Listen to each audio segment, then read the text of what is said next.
윤석열 전 대통령 이야기로 넘어가 보겠습니다. 어제 사실상 경찰의 최후 통첩인 3차 출석 요구를 끝내 응하지 않았습니다. 이에 대해서 민주당은요, 내란 수괴가 거리를 활보하게 놔둘 수 없다, 이렇게 주장하면서 특검이 이제 적극 나서야 한다고 강조했습니다. 조은석 특검 임명 어떻게 보시는지 궁금합니다. 특검에서 소환조사 요구하면 응하실 건가요? 포고령 문건 작성 전에 김 전 장관에게 지시하신 바 있습니까? 윤석열이 어제 경찰의 3차 출석 요구에도 응하지 않았습니다. 사실상 경찰의 최후 통첩마저 묵살한 것입니다. 내란 수괴가 거리를 활보하게 놔둘 수는 없습니다. 특검이 나서야 합니다. 윤석열 구속에 속도를 내주시기 바랍니다. 그것이 사초를 쓰는 자세로 수사에 임하겠다는 조은석 특검의 말을 지키는 일입니다. 경찰이 강제 구인에 나설지 여부가 이 관심이었는데 결국에는 강제 구인에 나설 가능성이 높아지는 그런 분위기입니다. 그러니까 경찰이 특검과 함께 이 체포영장 신청 내용 등을 협의한다라는 계획이 전해지고 있습니다. 자, 윤 전 대통령 관련 사건, 경찰이 그러면 특검에다가 이걸 넘기게 되는 건가요? 지금 협의 중인 걸로 네. 알려져 있습니다. 그 시점이나 시기 필요한데 이제 소환 요청에 계속 불응하면 결국에 이 강제 절차에 착수할 수밖에 없는데 이제 그럴 경우에는 혹시라도 법원에 신청한 영장이 기각되는 상황은 돼서는 안 되거든요. 그러니까 경찰이 지금 어느 단계까지 수사가 돼 있는지 그리고 이제 소환에 응하지 않을 경우에 구속영장 발부 등과 관련돼서 아마 특검과의 긴밀한 협의를 할 수 있을 것 같고요. 네. 곧바로 경찰이 체포영장 집행에 나서지는 않을 수도 있을 것 같습니다. 왜냐하면 이미 특검이 오늘 특검보도 다 임명이 됐고 내란 특검 같은 경우에요. 그리고 파견 검사도 받았고 또 가장 중요한 게 이제 사무 공간 문제 때문에 지연되는 과정이 있었는데 과거 특검에서는 이제 고검으로 들어가면서 사실 여러 가지 수사를 위한 준비가 거의 다 마무리됐기 때문에 내란 특검이 곧바로 윤석열 전 대통령과 관련된 수사를 착수해서 인신과 관련된 문제까지 신속한 검토가 가능한 상황이 됐습니다. 아마 네. 경찰과 협의를 통해서 내란 특검이 이후 절차를 하게 되지 않을까 싶습니다. 네. 내란 특검은 또 수사 개시 첫날인 지난 18일이었죠. 김용현 전 국방부 장관을 추가로 기소했습니다. 오는 26일 구속기간이 만료되죠. 그렇게 되면 석방해야 하는데 김용현 전 장관 불구속 상태가 되는 걸 막기 위해서 추가 기소를 한 게 아니냐, 이런 해석이 지배적이고요. 이에 대해서 김용현 전 장관 측은 이건 불법 기소다, 나를 구속시키려고, 구속을 연장시키려고 하는 불법 기소다, 강하게 반발하고 있습니다.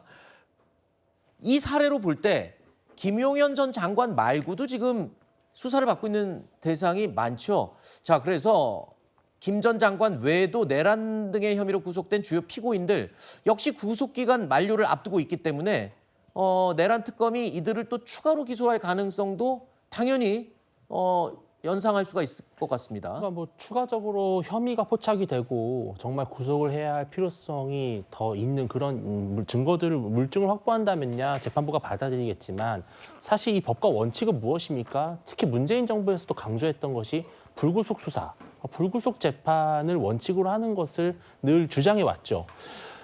윤석열 전 대통령이나 김용현 전 장관이 석방이 된 상태에서 거리를 활보한다든지 대국민 메시지를 낸다든지 이러한 것들을 부정적으로 볼 수는 있다고 생각합니다.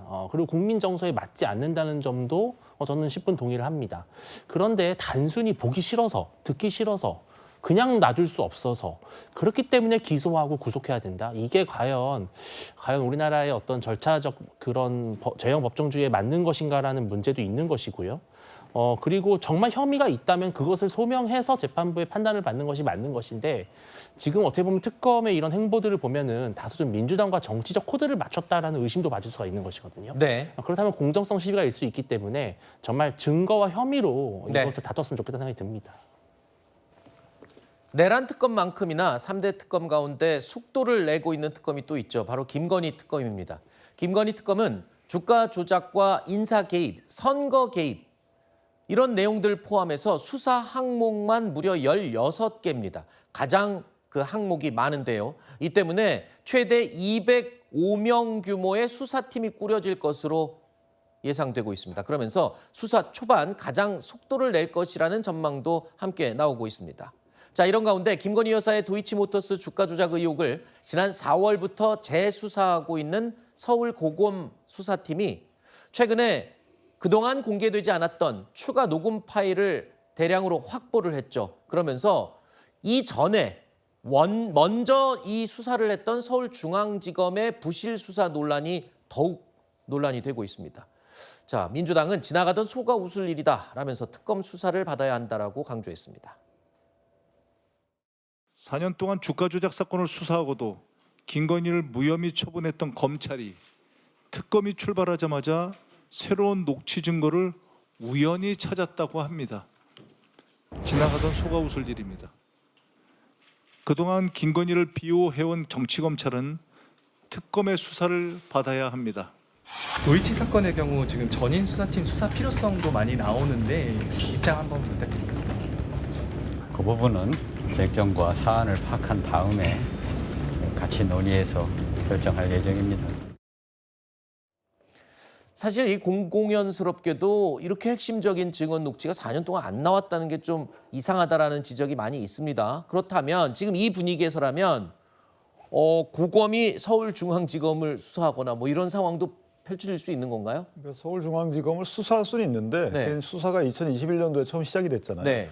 그때 아마 이제 그 거래 방식을 갖다 이렇게 전화 주문 방식이냐 아니면 홈 트레이딩 HTS 방식이냐, 그러니까 이 단말 기각하는 주문 방식.